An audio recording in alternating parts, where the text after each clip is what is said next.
Hi there, I'm Jenn Cassetta, your Chief Badassery Officer. If you're feeling drained, hesitant, stuck in self-doubt, or you just have a case of the vlogs, the Art of Badassery podcast is here to help you unleash your mojo once and for all. We'll provide you with tips, techniques, and real-life examples of how you can kick ass in all areas of your life. You'll learn how to flex your mental muscles, rise above fears, and turn setbacks into superpowers. So let's enter the dojo and let's get to work.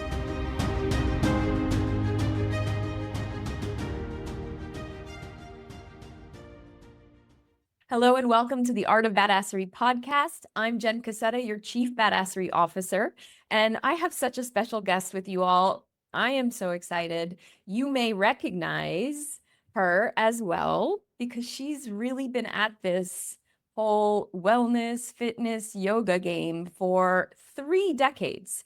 It is the wonderful Kristin McGee. Kristin McGee is a nationally recognized yoga and Pilates teacher, speaker, mompreneur, I love that, and author.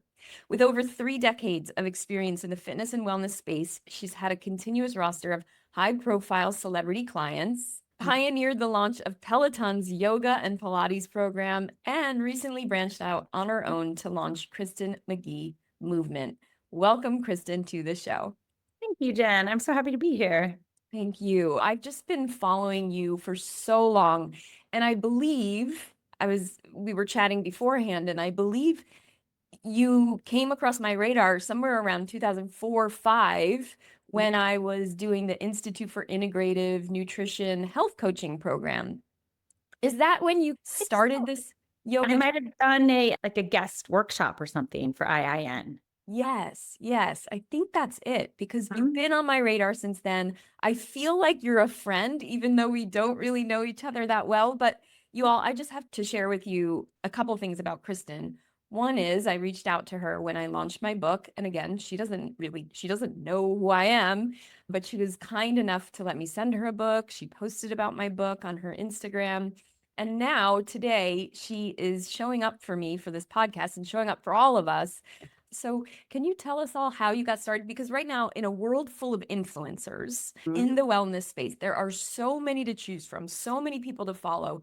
I like to choose folks and get my information from really credentialed sources, people that have been around the block, have been grinding it out for decades, and really are a master of their craft. And I consider you that. So can you share where this all started? I went to New York University. I was an acting major, and I was at Tisch School of the Arts in the Stella Adler program. A student a year ahead of me, Nikki Costello, who's now a super esteemed Iyengar teacher, and that's no joke to go through the whole Iyengar certification. It's like a 3-year process. She was coming in and doing yoga with us in the morning before classes would start, or she would just offer these volunteer yoga classes for students at Stella Adler since she was at Jivamukti and she was immersing herself in the yoga world, went on to get her certification there.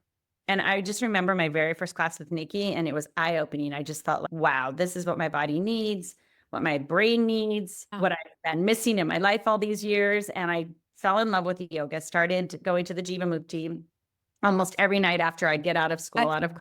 I remember that studio. Was that in Second Avenue one? This was in the 90s, and it was on 2nd Avenue, right above Holy Basil. It was between 9th and 10th Street, and you would walk up these kind of crooked stairs. Kristin would be at the front desk. She and Barbara went on to open the yoga shala. They had a volunteer person who could take the money, and then they got to take class for free.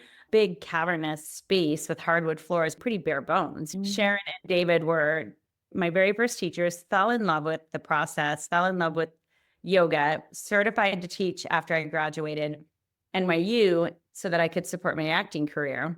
And I was teaching at Crunch and Bally's and Equinox and yoga studios, and started doing privates, and was really just hustling as much as I could. Like I had to find, and it's funny too nowadays when I think about where I am and like up and coming yoga teachers, and I was teaching for $10 an hour. I was teaching for nothing just to get my feet wet. I was waking up super early and teaching late classes. I was doing whatever it took. And then in 2003, an MTV yoga producer was in my class at the Crunch right in Times Square. It was like near the Viacom building. she asked if I would come in and audition for the first MTV yoga DVD. Wow. And that's what kind of put my name out in the world of now I'm this celebrity yoga star and I'm leading yoga it was Lori Trespicio from The Real World was in the first one. And then we ended up shooting 3 more DVDs for MTV. That's how I ended up working with Steve Martin originally. Okay, He's been my student since 2004. Can you believe it? the Steve Martin, the actor.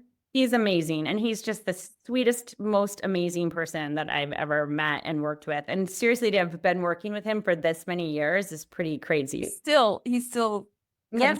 He does a lot of, we were joking, even when I was just on this retreat that I led in France, the girls would be like, I want the Steve Martin class, because I was talking about how a lot of times he likes to do like a long shavasana and get stretched out. And so they'd be like, we want the Steve Martin class. Okay, that reminds me when I was a personal trainer back in the day in the martial arts. I had a client who owned Bumble and Bumble, but his favorite, he would just be like, can you just stretch me for the hour? I'm like, no, that's not a workout. That's awesome. Yeah. And then after MTV Yoga, then I just started to do more and more in the online digital space. I was writing for Health Magazine. I was their contributing editor. I went to the Home Shopping Network in Tampa. I used to rep a miniature Pilates machine, the Pilates Power Gym. That's what it was called. And it was a reformer that could also elevate like a bench. And then after doing all of that, and then I got married, had my kids, but I remember reaching out to Robin we did a campaign together in 2015 for C9. And then in 2018, I reached out to her and I just said, is Peloton interested in more yoga? I just did her strength training class this morning. They're so good. Yes. Well, I'd love to talk to you about strength training in a bit, but I'm just like 20 or 30-minute classes, couple times a week. So it's either Robin, Jess Sims is great. Yeah. And Rebecca Kennedy. Those are my go-to. Awesome. I've known Rebecca for years as well. I remember seeing her, like, I think we used to show up at a lot of castings together for like fit models. So it's a fun world. Yeah. It seems like it seems, at least from social media, that you all are friendly and friends. And I was wondering, I'm jumping ahead, but since you are no longer at Peloton, and I'd love to hear that as you go through your story. And every time I see something pop up on social media, even, I'm just like, oh, that's so awesome to see Sel with her son, or Callie with her son, or Anna with her son, or just to see them all like doing different things. And it's just awesome. Tune Day is just like magical. So it's fun. Yes. I do miss them a lot. I miss my colleagues. Yeah, I bet. So I got a Peloton bike early on in the pandemic, along with so many other people. And I did it because I knew I was coming up for a hip replacement surgery. And yes, the tear had been there for years. It's a genetic thing. Many people in my family have had it. The joint is just misshaped. Do martial arts for 15 years, and it's gonna take a serious toll on your body and my hips, unfortunately. But anyway, I knew it was coming up, and the only thing that I could do that didn't cause pain was cycle. So I just fell in love with it. So I started biking, and then after my surgery, little by little, I was able to get back on the bike, probably, I think, week 5 or 6 post-op, and then started to do all the other classes. So that's when I was like, oh my God, there's Kristin. I'm going to take Kristin's yoga classes. And now I still do. I'll go back and find your classes. Oh, thank you. I appreciate that. Oh, absolutely. It's been really helpful. And anyone out there, I still coach, but not as just a health coach, more as a well-being, high performance coach. And I have these groups, and I just try to remind folks that you don't have to like do these crazy things, go to a gym, spend all this money on memberships. It's I don't know, $40 a month or something that I spend on a Peloton app and do them right in my home, with or without the bike. I just need some weight. I need a yoga mat, and that is it. Isn't that true? Yes, totally agree. Yeah. Yeah. So can you share, maybe go back to your story, but also just share? I just remember messaging her on Instagram and saying, is Peloton doing more yoga? I noticed Colleen Seidman, who I'd studied with, Rodney and Colleen. I did this 500-hour teacher training with them in 2009. But I noticed that Colleen had just a few yoga classes on the app, but they were like in a different environment, like in her home. And So I thought, man, I'm wondering if they'll do more of that. And that's when she was like, come in and audition. And so I did. And then I was the first yoga hire in July of 2018. And then we hired 2 more yogis. Anna came on next, and then Aditi came on. And then the 3 of us in 2018 launched the yoga program. Wow. And I brought in Ross because I had known Ross Rayburn for years. It's just in the teaching world. And Chelsea, I had reached out to like way before then to see if she'd come in and audition. It was just fun. And then the yoga team has grown now because there's Kira and Nico and Mariana, and then the OGs who have been there. It was my favorite job ever because it combined the 2 things that I love the most: the production, the camera. This show, that was my major, was a theater major, and I love film and I love TV and I love the immediacy and intimacy of being right there with people. And then teaching yoga and Pilates and meditation, which have always been so near and dear to my heart. So that job was incredible. Amazing. Amazing. And not to mention, it was the first time ever that I had a salary job with benefits. Up until that point, I was still like running here, running there, getting there, just doing like little piecemeal things. And finally I was like, wow, this is wild. I've never, ever worked for a company before and there's always pros and cons. Once you're in corporate and you have less flexibility to keep doing all the other things, but you also have this security, this comfort, this place that you can go. It was amazing. I cannot relate. I know. And then how do you do health insurance? That's where I'm at this point, like place in my life. Like, now what am I going to do for health insurance for me and my boys? I just saw a post from a speaker I know, and she's married, she has 1 child. He's been out of work for 2 years, and she's an entrepreneur like me. And she said it cost them $30,000 in just premiums alone for 1 year of a family of 3. And One child. it doesn't shock me, but it's still mind-blowing that this is where we're at in this country, where you need to make that's just health insurance. You still need to eat and put a roof over your head. Tell me about it. That's why New York City was just like, ooh, this is getting so expensive in New York City. Right. So where are you now? So I ended up, that was the hardest decision I ever had to make because Peloton was just restructuring contracts. And it was at the point where I was like, ooh, I don't know if this is going to make enough sense for me as a single mom with 3 boys. Can I make it work? And I tried to do all the math and I tried to figure it out. And I was like, oh, like I just wished so badly I could have made it work, but I wasn't in a position where I could take that risk being right in Manhattan where it's so expensive. It took a year. I have until June that I'm done with Peloton. And then it's, what do I do next? That's exciting, but also very nerve-wracking and a little anxiety producing. But I hear you. It's also fun because now I'm back in this place of, now I work for myself again and I can really make all the creative decisions and I'm in control of my hours so I can spend the time that I want to with my boys and also do really cool things like lead retreats in different places or offer a yoga teacher training program, which I'm doing for the first time ever, which I'm very excited about. That is so cool. So now you get to train the trainers.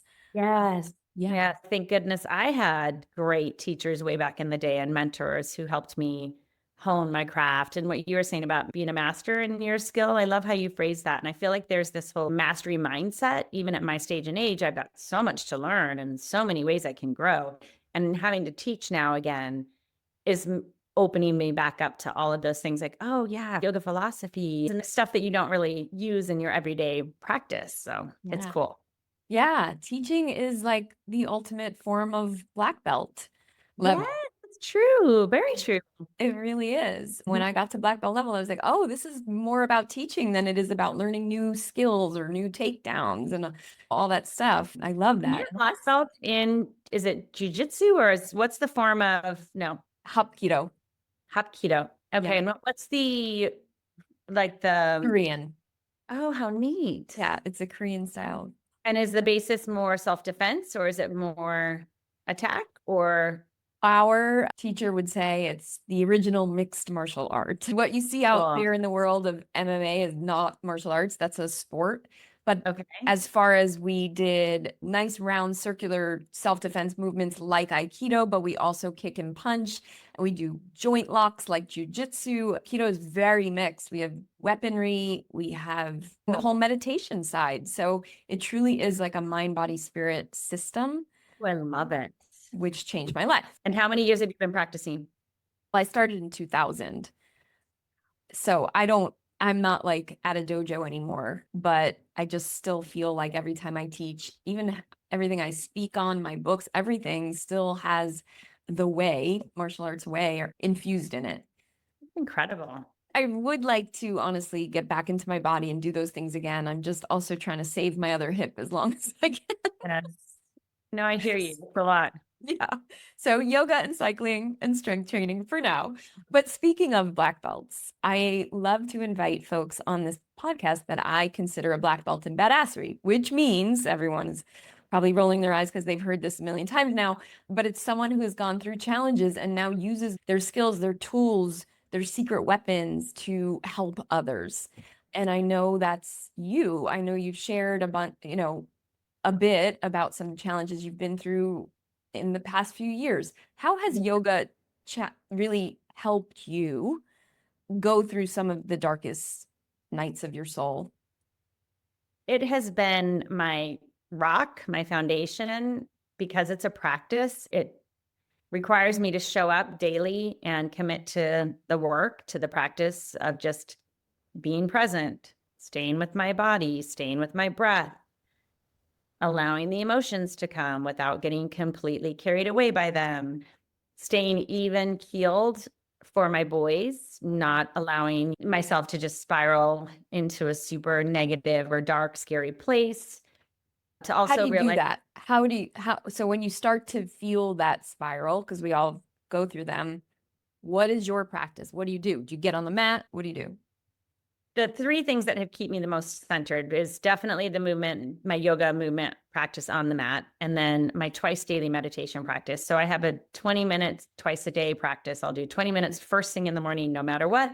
Then I get my second 20 minutes in, usually before I pick up the boys from school or like sometime midday. Do you have a mantra? Is it TM style? No, I've been doing Joe Dispenza meditations. Oh, how nice. Mm. I have his books. I need to read more of his stuff. I went to Light Watkins training and he comes from a Vedic background, but it's similar to TM because it is you're given a mantra and you use the mantra, Okay. drop in every time. Okay. He's got a beautiful energy, Light Watkins. So he has to give you that mantra? Gave me the mantra in the very first session I did with him. Okay. And I'll go back and do refresher courses with him when I can. I'd like to do a more advanced training with him at some point. I've just found that it's been really so life altering. I never would have thought, because even when I did my teacher training originally with Cindy Lee, she was married to a man named David Nichtern at the time. He was Buddhist and he introduced us meditation through a Buddhist lens. But I was on and off with meditation. I was always consistent with my yoga practice, but I was on and off with the sitting meditation. And I always thought, oh, my yoga is a moving meditation. But they're really different and they really both serve a purpose. And so having that consistency of those twice daily meditations have been really amazing. And then the journaling, just writing things down, like when I really start to spiral, or calling my mom, calling a friend, someone that's just going to help talk me out of that dark hole, remind me of, and of course, spending time with my boys, just the reminder of, wow, I've got these incredible, amazing boys in my life. And we're so blessed. Dropping into that gratitude energy every time is helpful, even as hard as it is. Yeah. You can still find things that you can write what you're grateful for, even when you're in this like kind of dark, deep depression. You can find that silver lining. So that's always been helpful. Yeah. And also interesting, when I did the training with him it's been at least over 3 years ago, that style of meditation, he asked us to go like 3 weeks without drinking during this initial time. And I was never a big drinker, but I'd have a glass of wine at dinner. And then I went without it. And it's really interesting how much clearer I am when I'm not drinking. And I was just in France and we were in Bordeaux. And of course, I'm going to have a glass of wine with dinner. But I definitely notice more so after meditating just how things affect me. Yes, I totally understand. And I'm going to lead a retreat in Italy. And I'm like, After the wine. everyone's going to be having wine. It's just whatever, you know? Part of the process too. He's like, now when you do have it though, it's a conscious choice and you know why you're doing it and it's enhancing your life, but it's not something that's like taking you away from your life. Time hits and I'm so stressed and I've been managing a million things as a single mom. And then I'm like, oh, I'm going to pour myself a glass of wine. That's so different than, oh, I'm in Bordeaux for a week and I'm here with some amazing women and I want to hear about their stories and we're going to share a glass of wine over dinner. It's such a different context. So I think it's also just looking at the way you, and it can be anything, the way you use anything. It could be beating yourself up on a 20-mile run when your body was asking you not to. Anything can be an escape in addition to your life. Right. Absolutely. I 100% agree. So those three things were meditation, movement, and journaling. They are three pillars in my practice that I know. I don't know what I'd do without them. I feel like I would be so off kilter, especially right now. People are super overwhelmed with news and negativity and toxic stuff coming at us left and right. So what can you tell the people? What can you share with people that don't necessarily have such a big practice like that? What's the most simple thing that they can do when they feel so overwhelmed? I think that's when you tap into the three things that you're grateful for right now.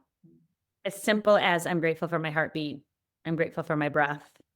I'm grateful for two eyes that can see the world around me. Hopefully we're blessed enough to have vision or the little things that like we take for granted every single day. Yeah. You tap into that immediately. And then I think that shifts your perspective. It's very interesting. I was with this woman in Bordeaux and her husband got her the trip because they have three boys, but the very first boy was born with disabilities. Mm. And so she's a full-time caretaker of the oldest son, and then she has two more sons. She said, even when I'm at like the clinic, when Archer's going through his rehab and this and that, there's someone else there that their child's even that much more work. It's like it puts things into perspective. Yeah. Oh, this is hard. And I've got this son who's got special needs, and here I am doing my best for him. And it can be like, oh, this is the worst thing ever. Or then you look at someone next to you and you're like, oh, but they also have. But anytime you start to go down this thing of feeling sorry for yourself, there's people in so much worse conditions. And it's not always easy to do it in the moment, but Yes, put things into perspective. 100%. And did you use all these things? So sometimes I look back in tough times in my life. I'm like, was I using the tools in the moment or did it all happen after? When you were going through your divorce, and I'm just bringing it up because I know you shared with people, you're a single mom now. I'm Yeah. sure that wasn't easy. What was that period like for you? Were you able to keep your practice? It was, I would say yes, thank goodness. The journaling probably fell away the most, the committing to the writing, which I need to make sure I stay consistent with that. I find that if I do it in the morning, I'm usually better. Yeah. Instead of waiting till the end of the day. If I want to journal again at night, great. But if I do it first thing in the morning after my meditation practice, it's more likely to stick. It's like that good habit stacking, I feel like. Yep. But surprisingly, I actually was. And there were moments where also I credit this to Peloton because there were a lot of days where I was not wanting to get on my mat, but I had to because I was teaching. Right.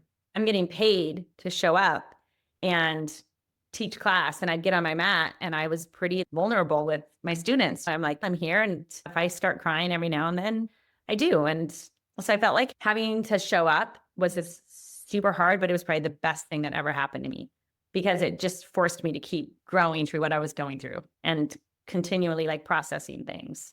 Wow.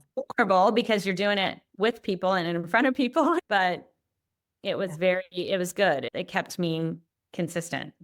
Amazing. I remember going through a really hard time when I was towards the end of my time in the dojo in New York. Every time, like I wouldn't want to show up for class, but if I was on the schedule, it was like, I know all these people are counting on me.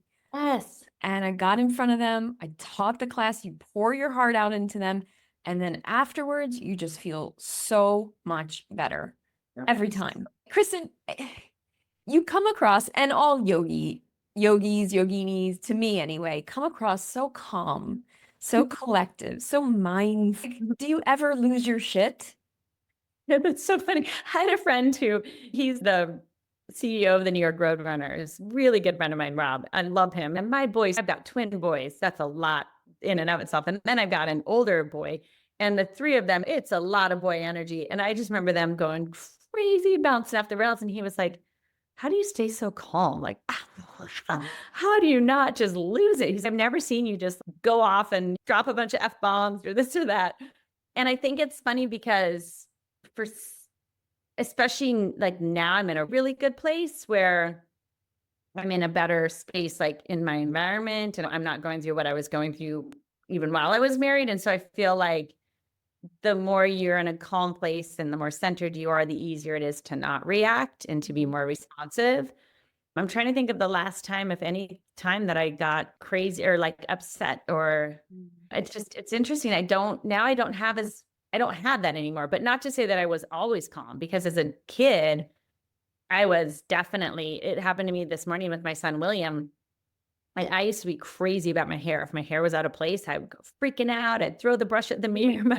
But my son, William, today, he got a new haircut. And my mom, when I was gone, was like fixing it for him perfectly and blow drying it up and stuff. And I couldn't figure out how to do it for him. He like wanted me to style his hair for school. And he was really getting upset with me. And I think in the past, I might have started to banter back with him. And instead, I was just like, I let it go and I let it storm out and get frustrated. But I didn't join the frustration. I just let him do his thing. I'm there for him, whatever he needs. And it blew over. I noticed that if you escalate with them, then it only makes it worse. But if you can just be the calm, just give them a chance to come back down. Okay, can we just dig into that a little bit? Because I grew up in an Italian American family where everything was always like, blah, blah, blah, blah, blah. Like things can escalate so fast. Yes. And then you never are mad at each other for long. But as I've gotten older and got into my meditation practice and all of this, it is about widening that gap between a stimulus and your reaction. So right now, all these people we're reacting. Just taking time and letting it dissipate. Yes. And I catch myself and I keep working time and time again. It's breath. It's take a breath.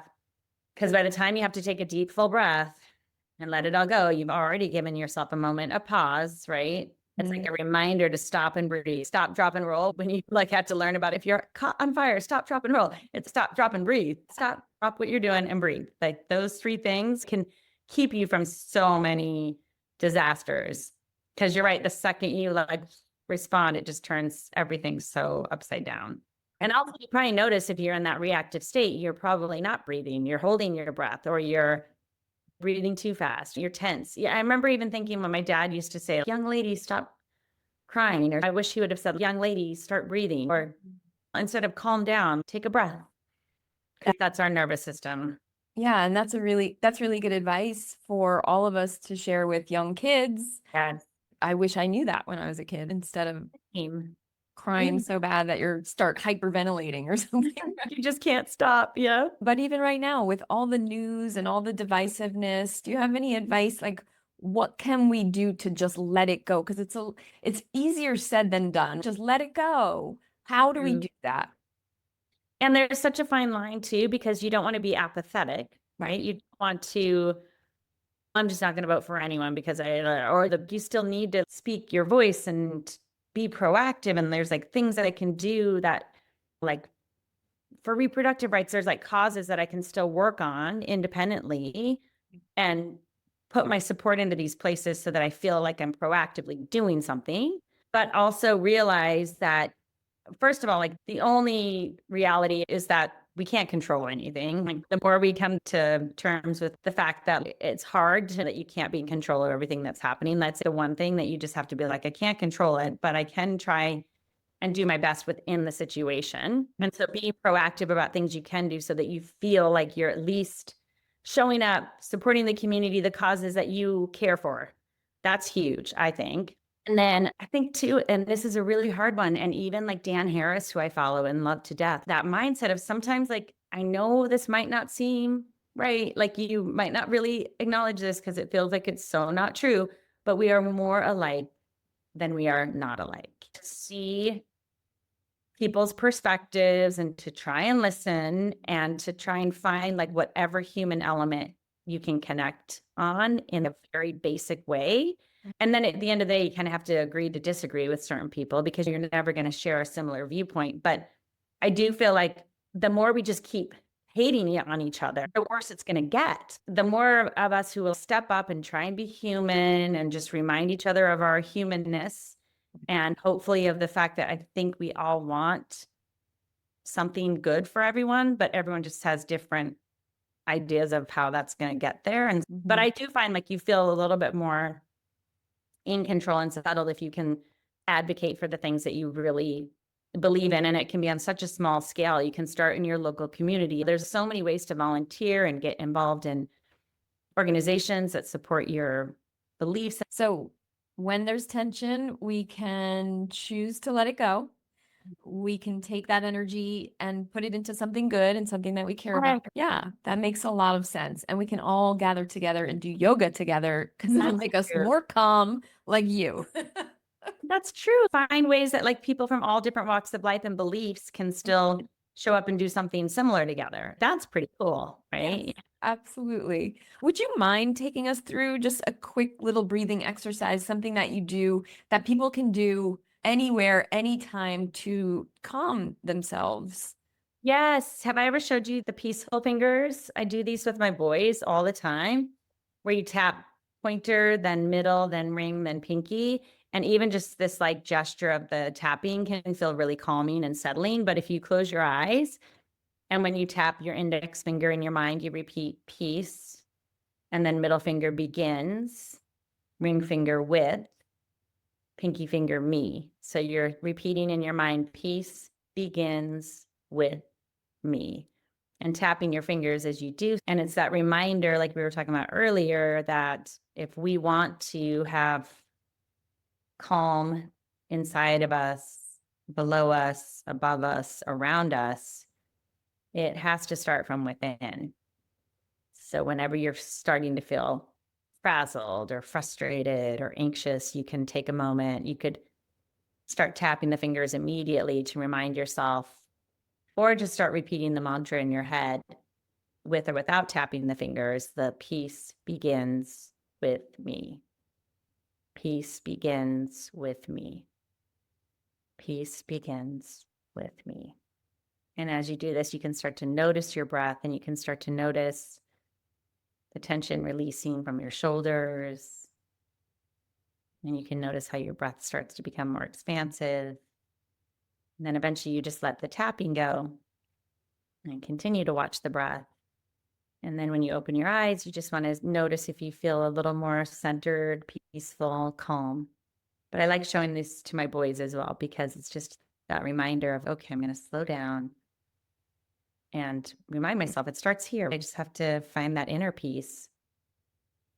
I love that so much. I'm going to do it every single day. And I encourage you all to do that with us. This morning, I had a little bit of a stress explosion, and I haven't lost my shit like that in a while. I feel, well, not true. I hit the table, my desk, because my cats were like clawing the furniture, and I'm arguing with the accountant, and the stress with the numbers, and all of it coming at me at once. And I think I'm just sharing this as a reminder that sometimes we know these things, but when there's 1, 2, 3 things coming at us all at once, your kid's crying, these are all these things going on, the fuse, right? It's like, how can we get that fuse to just become longer and longer versus so short?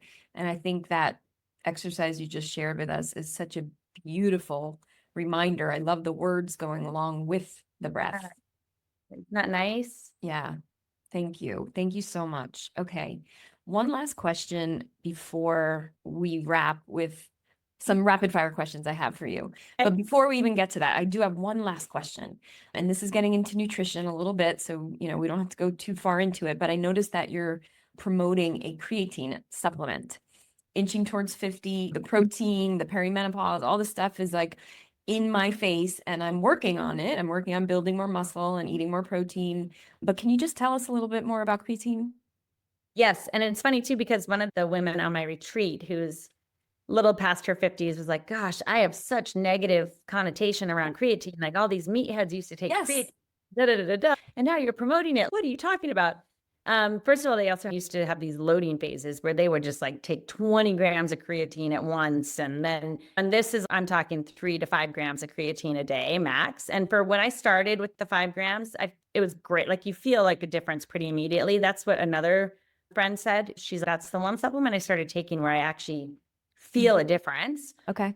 But I noticed from my shape and size that 3 grams tends to be more my sweet spot. So again, I think it's up to each person to experiment, but women have 70% less creatine stores than men. They've also shown it's one of the most highly researched supplements. So there's been a lot of research done on making sure that there's none of the negative side effects. It's really good for cognition, for your brain, which is very interesting. As we start to get into menopause, perimenopause, women as they age, it's harder for us to gain muscle. And to keep that lean muscle mass on us, supplementing with creatine helps you gain the muscle. I've noticed a lot of cognitive benefits. The brain fog is less there. I feel clearer. And Jen is the woman who said she really noticed a difference too. To her point, I just feel like I recover better, more energy when I work out, gains in strength and endurance, which is really cool. Another friend of mine, her daughter was running a marathon. She was taking it religious just for that kind of workout as well. And I was like, oh, I never thought about it that way. Cause I always think about it with strength training. Yes. But they've even done studies to people who take creatine prior to strength training, feel like they can lift more, feel like they have more energy, feel like they have more strength. So it's a really cool supplement. And I fully love Colleen and Jason Wakeob. Do you know Mind Body Green? Mind Body Green. They started that years ago. I remember meeting with them in Brooklyn like 15 or so years ago. And they've always been like cutting edge research and science-backed products and really doing the due diligence. And so that's why when she reached out to me, I was like, I'll try it. Let me try it first and see what I think. And then I was like, oh yeah, I'm on board. This is awesome. Oh, good. Okay, good. That's really good to know. Again, trusted sources here. I also listened to a Mel Robbins podcast 2 days ago with a Dr. Sims, and she does a lot of research on women, right? Specifically. Women usually aren't in the studies as much as men. What's her take on creatine? Did she have a point of view? Yes, take it. He also said, take it. The more and more people I talk to, like I've got a great friend who's an amazing strength trainer. And she's, oh yeah, I've been taking creatine for years. And I was like, whoa, really? The more people I talk to, the more I'm like, whoa, interesting. Yeah. Now, what I would like to do is do some research. I would love to talk to even Colleen or people like Dr. Sims. I would love to know the research behind cycling, like taking it for 6 to 8 weeks at a time and then giving your body a break and then taking it again. Interesting. Obviously not, and everyone should always check with their doctor too, I think, before supplementing. Yeah. But if someone has liver or kidney issues to begin with, that's when you'd want to be careful with any supplements because you'd have to work overtime. So I like the powdered form because it's easy absorbed. I've really been loving it. My mom's on it now as well, which is great. She loves it. All right. You've convinced me. I'm going to try it again. One thing Mel Robbins did say is that cold plunges aren't necessary for women. Did you see that one? They don't have to be as cold. As cold. That's right. Yeah. There's still benefits from cold plunging? Yes. I think the doctor put in the degrees that it can be. And I think I can't remember, but if you listen to that last episode, she has it on there. And that saunas are very good for women. Very good. I remember that. After the trip too, all of us women were like, we need a little powwow. What does everyone take? Why do they take it? When did they take it? Fill us in. What's working? What's not? Totally. Awesome. Okay. I appreciate this conversation so much. And I love to wrap with just 4 rapid fire questions. So first thing that comes to your mind, are you ready? Yes. What was your favorite food as a kid? Salmon. If you could have a drink with anyone, living or dead, who would it be? What's in your glass? The first thing that popped into my mind was Katharine Hepburn. I've always just admired her so much. And I find that I would love to pick her brain and talk to her. And we would have a glass of like amazing red wine together. Oh, I love that. What's your favorite self-help book or the one that comes to you first? Right now I'm reading How to Love Better by Young Pueblo. And I really love it. Okay. I love his poetry. Okay. And then what's your favorite hype song? What's the song that gets you out of a funk? Gosh, I have so many hype songs. I love music. Like, it's my favorite thing in the world. I would have to say, as of late, because my boys and I listen to this all the time to pump us up, is Thunder. Oh yeah. Thunder. Yeah. Imagine Dragons. Okay. It's a young boy with the quick fuse that every day they're always, it's so fun. I could see little boys liking that song. Yeah, that's cool. Amazing. Oh, thank you so much again, Kristin. Can you tell everyone how we can find out about your retreats and your teacher I'm training? KristinMcGee.com, and it's Kristin with an I. Sometimes people misspell with the E at the end, but it's KristinMcGee.com. You can sign up for my newsletter on Substack. I put a bunch of information on there about what's going on. And I have a Canyon Ranch retreat coming up if anyone wants to join in May and July. A retreat at the Woodlock Lodge and a retreat at the Coeur d'Alene Lodge, which will be really awesome. These are more like weekend long, so they're maybe more doable for people. We might do a week-long Costa Rica retreat. We'll see. Okay. And I think that's about it. Kristin McGee on Instagram. Amazing. And I'm going to put that on my list of goals is to make it to one of your retreats. Oh, I would love that. I wish I could join you in Italy. That'd be so amazing. I know. Next time. Next Anyway, time. thank Yeah. you so much, everybody. I hope you enjoyed this conversation. Please make sure you subscribe so you don't miss another episode. Check out Kristin's Instagram, follow her, go to her retreats, all the things, and make sure you leave us a review if you like this. Connect with us. But most importantly, I think my biggest takeaway is peace begins with me. Thank you, everyone. See you next time.